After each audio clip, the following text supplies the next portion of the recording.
अगला जो इंडिकेटर हम इस्तेमाल करते हैं, मिथाइल ऑरेंज इस्तेमाल करते हैं लेबोरेटरी में। Its structure is something like this.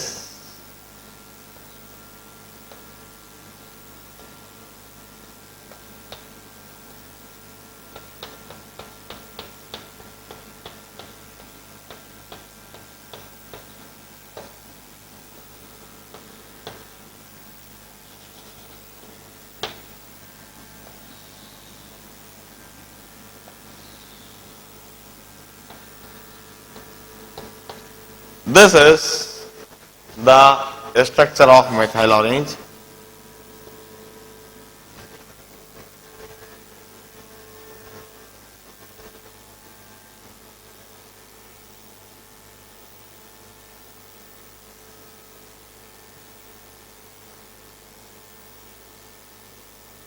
Para methyl para diazobenzene sodium sulfonate.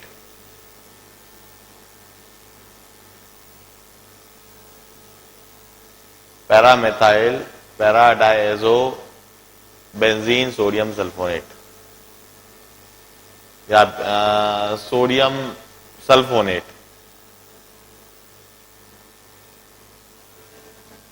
We denote it by NeOH. It's a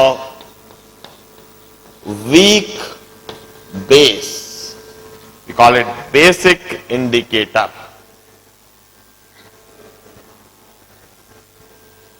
This exists in basic medium.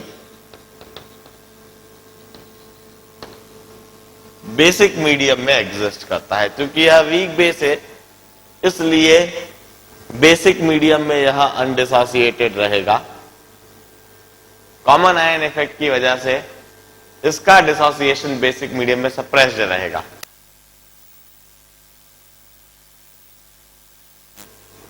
Common ion effect की वजह से बेसिक मीडियम में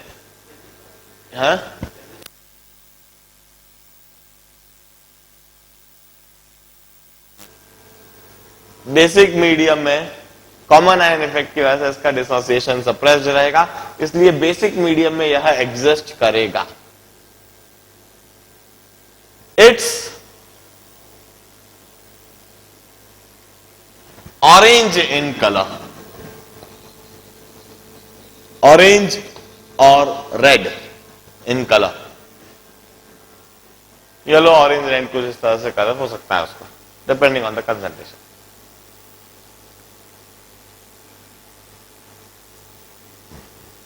It exists at pH greater than 6 or 5। 6 ही लिखता हूं मैं। At pH greater than 6 is exists 90% or above of this form exists। pH greater than 6 पर 90% or above exist. This is MEOH. Methyl orange, a weak base.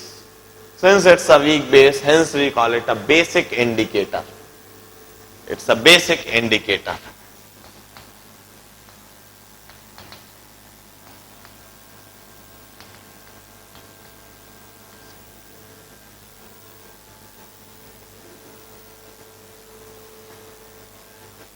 यदि इसमें acid डाली जाए तब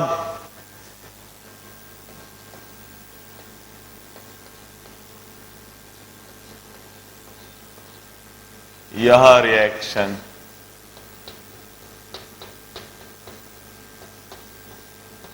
होती है।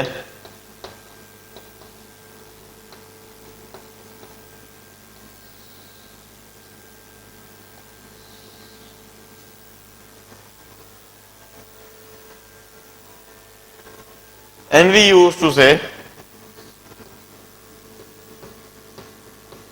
OH नेगेटिव रिलीज हो गया है और Me पॉजिटिव कह सकते हो इसे।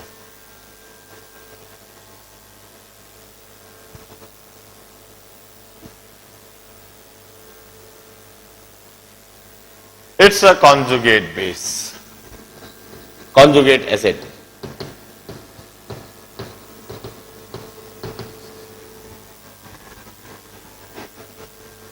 जो कि एसिडिक मीडियम में एग्जिस्ट करती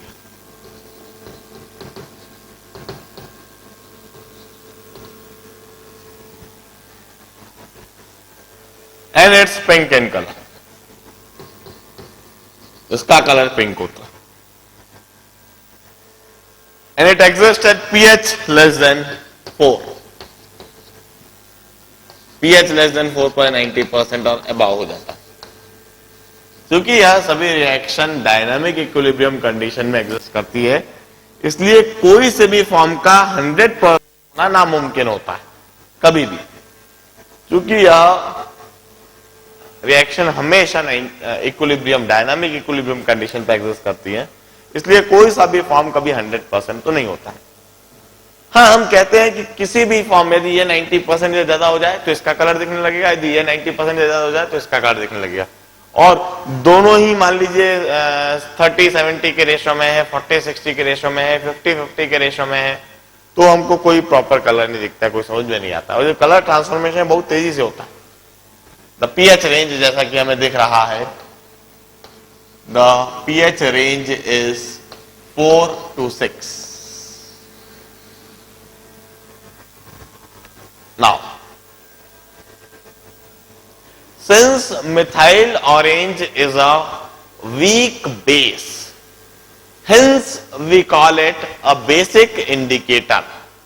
Hence its range of action, its color transformation takes place in acidic medium.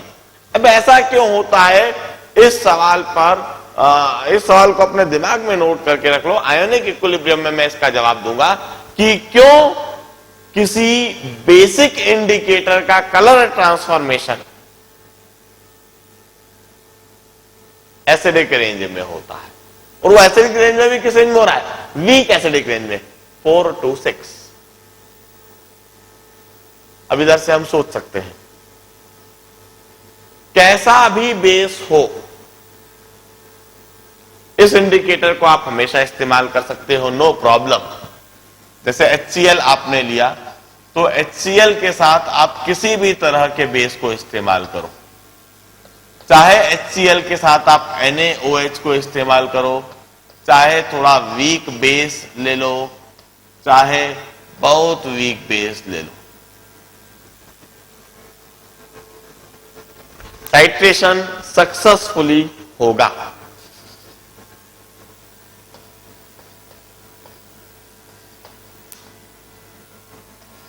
यह टाइट्रेशन पूरी तरह से सक्सेसफुल होगा, कोई आपत्ति नहीं, कोई समस्या नहीं।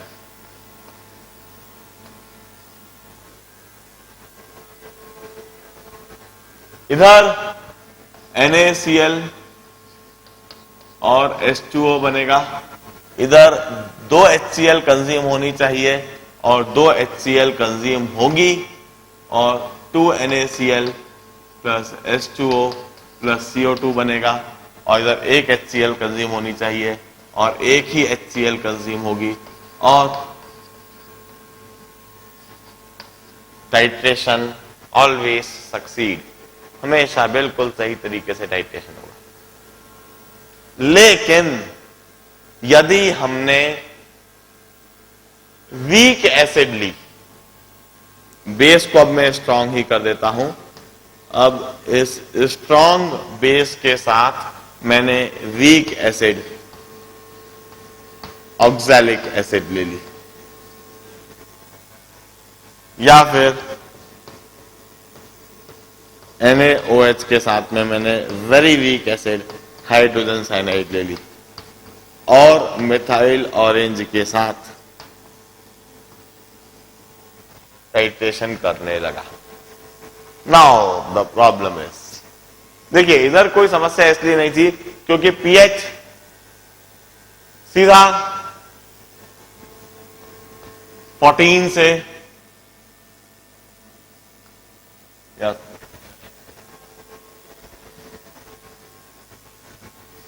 pH सीधा 1 से 7 पर जा रहा है। ये सभी pH 7 वाले हैं। NaCl pH 7 वाला, और चाहे फिर pH कुछ भी हो, pH 7 आते समय कोई समस्या नहीं आएगी।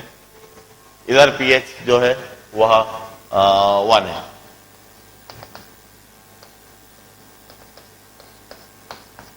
और pH को 1 से 7 पर ले जाना, वो चाहे आप NaOH से करें, NaCO3 से करें, सक्सेसफुली वो काम हो जाएगा। कलर चेंज इस बीच में आपको कंफर्टेबली दिख जाएगा। 4 से 6 pH एकदम तेजी से चेंज हो जाएगा, 4 से सीधा 7 पर जाएगा। लेकिन इस केस में समस्या है। इस केस में सोडियम NaOH को आइडियली 2 NaOH को रिएक्शन करना चाहिए ऑक्सैलिक एसिड के साथ।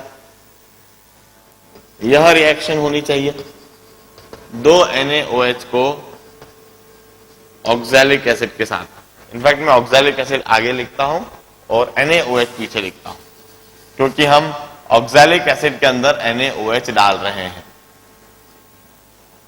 और इधर HCl लिखता हूं, ऑक्सैलिक एसिड में NaOH डालते हैं। 2 NaOH को ऑक्सैलिक एसिड से रिएक्ट करना चाहिए।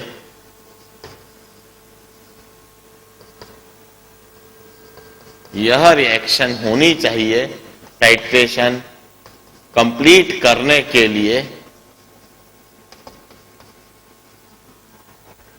लेकिन इस तरह से टाइट्रेशन होने के बजाय वहां पर सिर्फ एक NaOH रिएक्ट करता है और कलर ट्रांसफॉर्मेशन हो जाएगा, क्योंकि इधर pH होगा कुछ 4 और इधर एकदम से pH हो जाएगा 6 या 7।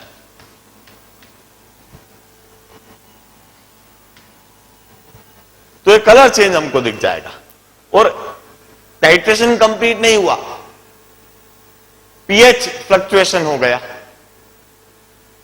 कलर चेंज हो गया, तो हम टैप बंद कर देंगे, इनकम्प्लीट टाइट्रेशन होता है।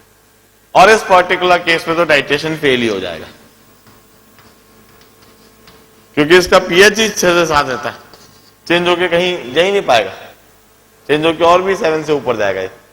कलर चेंज कभी दिखेगा ही नहीं इस केस में। In short I should say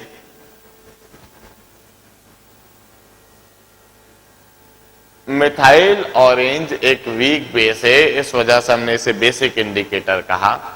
इस वजह से बेसिक इंडिकेटर होने की वजह से इसका रेंज ऑफ एक्शन जो है वह एसिडिक मीडियम में है, और चूंकि range of action acidic medium में है, इसलिए मिथाइल ऑरेंज को कभी भी वीक एसिड के साथ में इस्तेमाल नहीं करें।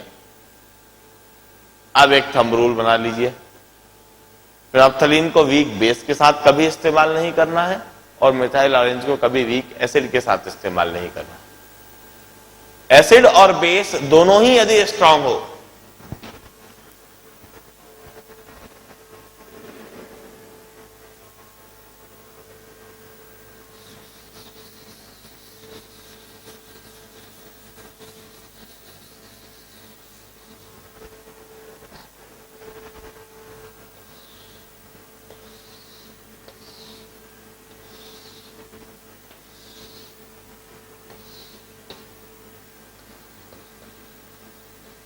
स्ट्रॉन्ग एसिड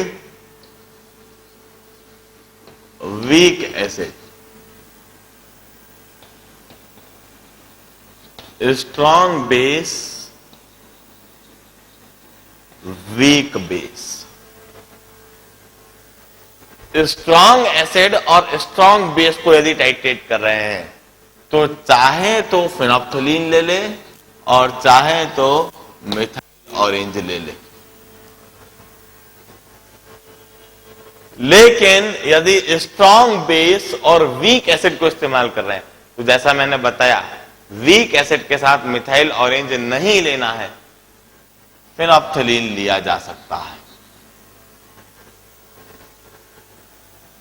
वीक बेस हो, स्ट्रॉन्ग एसिड हो, तो जैसा मैंने बताया वीक बेस के साथ कभी भी फेनोप्थलीन को नहीं लेना है, मिथाइल ऑरेंज लिया जा सकता है।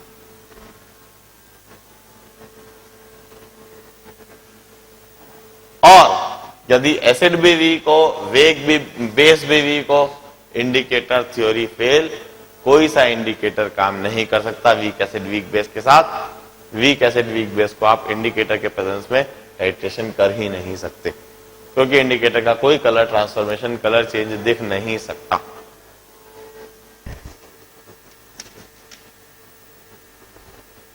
Percentage by volume of H2O2 if it is labeled 20 volume.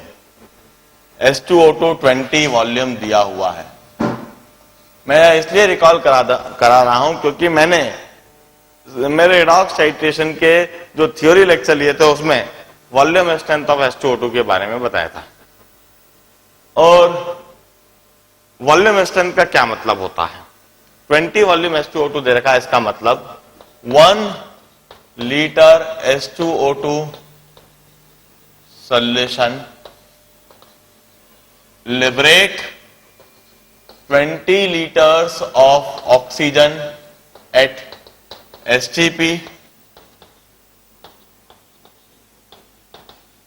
according to this reaction.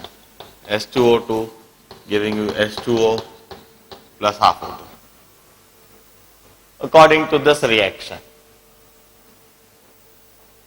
1 litre H2O2 का सोल्यूशन ले, उसको माइल्डली गर्म करें या ऐसे ही रख दें, तो उसमें से 20 लीटर ऑक्सीजन निकल जाएगी। अब देखिए, जो हमें निकालना है उसे भी हम समझ जाए। परसेंटेज वॉल्यूम क्या होता है? ग्राम्स पर 100 ml, ग्राम्स पर 100 ml, that is percentage volume.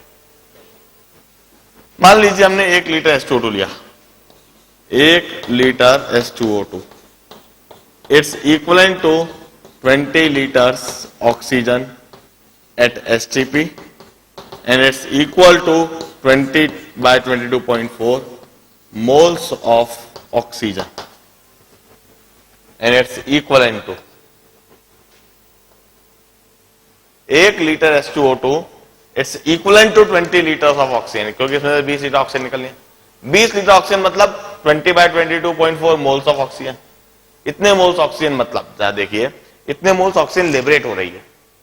अब आधा मोल लिबरेट होता है 1 मोल H2O2 से। 1 मोल लिबरेट होगा, 1 मोल ऑक्सीजन का लिबरेट होगा 2 मोल H2O2 से, और इतने मोल से ऑक्सीजन के लिबरेट हो रहा है, means 2 into 20 upon 22.4, this much moles of H2O2। इसका मतलब 1 लीटर सोल्यूशन में इतने मोल्स H2O2 होने चाहिए। इतने मोल्स यदि H2O2 होंगे तो इतने मोल्स ऑक्सीजन निकलेंगे। इतने मोल्स ऑक्सीजन निकलेंगे तो मतलब इतने लीटर्स ऑक्सीजन निकलेगी। इतने लीटर्स ऑक्सीजन, तब वो 20 वॉल्यूम कहलाएगा। इतने मोल्स H2O2 के, इतने मोल्स H2O2 के मतलब कितने grams? This is equal to 2 into 20 by 22.4 into 34 grams of H2O2। देखिए, इतने ग्राम H2O2 1 लीटर में, 1000 ml सोल्यूशन में, 1000 ml सोल्यूशन में इतने ग्राम H2O2, तो 100 ml सोल्यूशन में इतने ग्राम H2O2।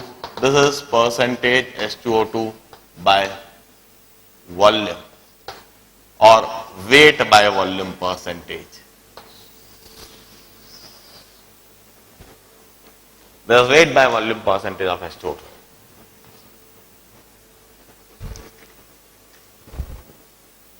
इसी का ठीक उल्टा प्रॉब्लम दिया हुआ है, इसी का ठीक उल्टा प्रॉब्लम भी कर देता हूं। Calculate volume strength if labelled 3.03% of volume. इसे भी समझाता हूं, रिया समझ में आ गया हो तो अगला सवाल साफ कर रहा हूं मैं। 3.03% का मतलब है 100 ml solution contain 3.03 grams of H2O2। तो 1 लीटर सॉल्यूशन लेता हूं।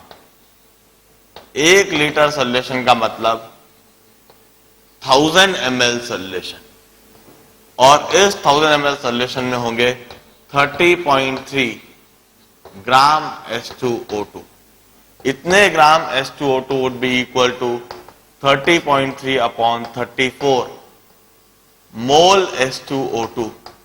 This much mole H2O2 would be equivalent to half into 30.3 by 34 mole of oxygen, और इतने मोल ऑक्सीजन मतलब half into 30.3 upon 34 into 22.4 litres of oxygen at STP। 1 litre solution इतने litre oxygen liberate करता है, means volume strength would be this much volumes।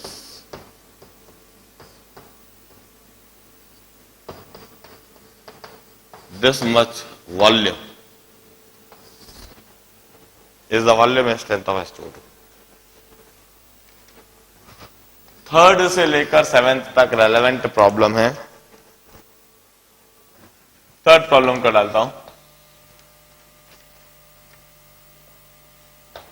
5.3 grams of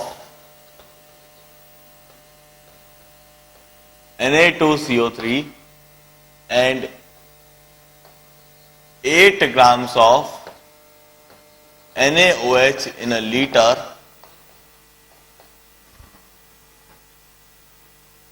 calculate the titre value. वो litre value नहीं है, titre value, TITRE, titre value मतलब titration पर कितना ml। Titre value when 20 ml of this sample, 20 ml इस mixture का sample लिया गया, 20 ml of this solution is titrated with N/10 H2SO4।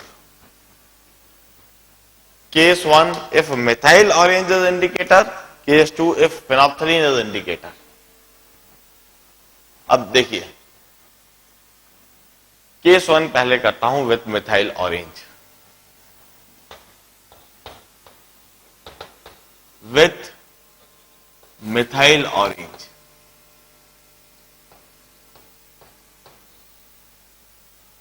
सबसे पहले हमें रिएक्शन समझना चाहिए कि मिथाइल ऑरेंज के साथ में रिएक्शन क्या होगी। मिथाइल ऑरेंज के साथ में वीक बेस हो चाहे स्ट्रांग बेस हो, एसिड तो स्ट्रांग दिख ही रही है हमें, वीक बेस हो चाहे स्ट्रांग बेस हो, उसका कंप्लीट टाइट्रेशन होता है। मतलब Na2CO3 कंप्लीटली H2SO4 से रिएक्ट करेगा और इनफैक्ट 2 H पॉजिटिव से, मैं एसिड चूंकि स्ट्रांग है इसलिए मतलब नहीं रखता हूं, सिर्फ 2 H पॉजिटिव लिखता हूं। It would react with 2 H positive to give you 2 Na positive water and carbon dioxide. This would be the reaction of Na2CO3 with strong acid in presence of methyl orange। और NaOH complete reaction देता ही है एक H positive के साथ में combine करके Na positive and water. Strong acid है इसलिए सिर्फ H पॉजिटिव से डिनोट कर सकते हैं, स्ट्रॉन्ग एसिड को H पॉजिटिव से डिनोट कर। अब इसका मतलब Na2CO3 की मिथाइल ऑरेंज के साथ बेसिसिटी एसिडिटी 2 होगी, Na2CO3 की एसिडिटी 2 हो जाएगी और NaOH की एसिडिटी 1 हो जाएगी। एसिडिटी इधर मैं नोट कर देता हूं।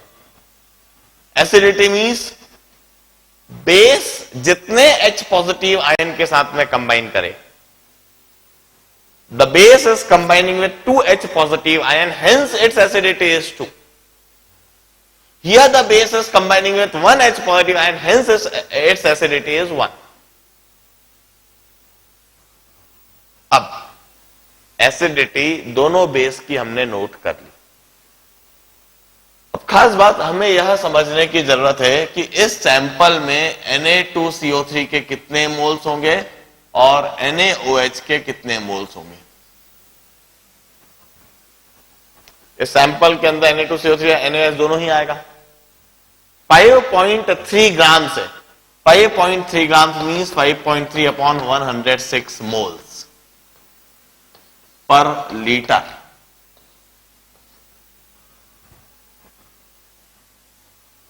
और NaOH की 8 ग्राम पर लीटर है, मतलब 8 upon 40 moles per litre.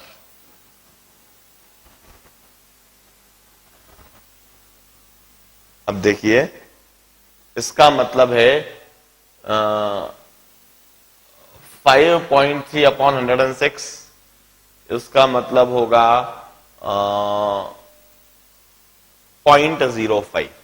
0.05 moles per litre. 1 litre में इतने मोल्स, और इसका भी मतलब I think 1/5 0.02 moles per litre. मैं सही कर रहा हूं ना? 53 1/2 0.5 0.05 and this 0.2, sorry 0.02 0.2 मोल्स होगा, 0.2 मोल्स पर लीटर।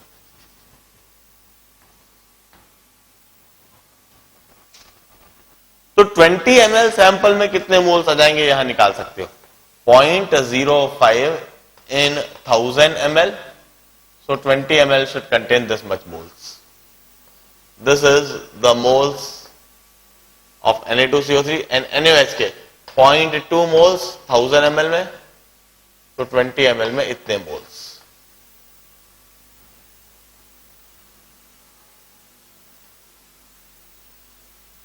बड़े छोटे छोटे से मैं वही कर रहा हूं, ज्यादा मतलब नोट बड़े बड़े नहीं डाल रहा। मैंने पहले रेलेवेंट रिएक्शन लिख दिए, रेलेवेंट रिएक्शन लिखने के बाद एसिडिटी आइडेंटिफाई कर ली, और Na2CO3 का कंसेंट्रेशन दे रखा है, स्ट्रेंथ दे रखी है ग्राम्स पर लीटर में। ग्राम्स को मॉलिक्यूलर वेट से डिवाइड करके मोल्स पर लीटर में कन्वर्ट कर दिया और सिंप्लीफाई करके लिख दिया है बस। NaOH के ग्राम्स पर लीटर दे दिया है, उसको मॉलिक्यूलर वेट से डिवाइड कर दिया, मोल्स पर लीटर में कन्वर्ट कर दिया और मोल्स पर लीटर को सिंप्लीफाई करके लिख दिया। अब 1 लीटर में इतने मोल्स है, तो 20 ml सैंपल में इतने मोल्स आ जाने चाहिए Na2CO3 के, और NaOH के इतने मोल्स आने चाहिए। अब मैं कहता हूं how many equivalents of Na2CO3 we are using, कितने इक्वलेंट्स हम Na2CO3 के यूज कर रहे हैं। Number of moles into acidity, this is the equivalents of Na2CO3 we are using. फिर एक और बात दिखा दो, number of equivalent is always equal to number of moles into acidity for any base. Theory समझाते समय मैंने इसको समझाया आपको। Number of equivalent of Na2CO3, how many equivalents of NaOH we are using, number of moles into acidity. This is the equivalent of Na2CO3, this is the equivalent of NaOH, these are the total equivalent of base. इतने total base के equivalent हम इस्तेमाल कर रहे हैं। This must be equal to the total equivalent of acid. Acid के equivalent होंगे normality into volume in liters. Solve it in order to get the tighter value with methyl orange. With phenolphthalein मैं बता देता हूं, phenolphthalein के साथ कहां पर फर्क आएगा यह देखने की जरूरत है। रिएक्शन में फर्क आ जाएगा। With phenolphthalein Na2CO3 2H positive के साथ कंबाइन करने के बजाय एक ही H पॉजिटिव के साथ कंबाइन करेगा, और NaHCO3 दे देगा। और NaOH अभी भी पहले की ही तरह रिएक्ट करेगा, no problem with NaOH। Phenolphthalein के साथ Na2CO3 की एसिडिटी 1 होगी और NaOH की भी एसिडिटी 1 होगी। डिफरेंस कहां पर आया? Na2CO3 पहले 2H पॉजिटिव के साथ कंबाइन कर रहा था, लेकिन अब यही Na2CO3 एक H पॉजिटिव के साथ कंबाइन कर रहा है, इसलिए इसकी एसिडिटी में फर्क आ गया। पहले एसिडिटी 2 थी, अब एसिडिटी 1 हो गई, जबकि NaOH में कोई फर्क नहीं है। इसलिए फेनोल्फथालीन के साथ Na2CO3 के जो नंबर ऑफ मोल्स हैं, नंबर ऑफ मोल्स इतने हैं, नंबर ऑफ इक्विवेलेंट्स निकालने के लिए हमें इसकी नई एसिडिटी इंटू 1 करना पड़ेगा। और NaOH के अभी भी इक्विवेलेंट्स उतने ही रहेंगे इंटू 1 करके। This would be the new total equivalent of base with phenolphthalein. This must be equal to the total equivalent of acid. Now the new volume is V dash. Solve for V and V dash. V is the titer value with methyl orange. V dash is the titer value with phenolphthalein. Third problem समझने के बाद fourth problem पर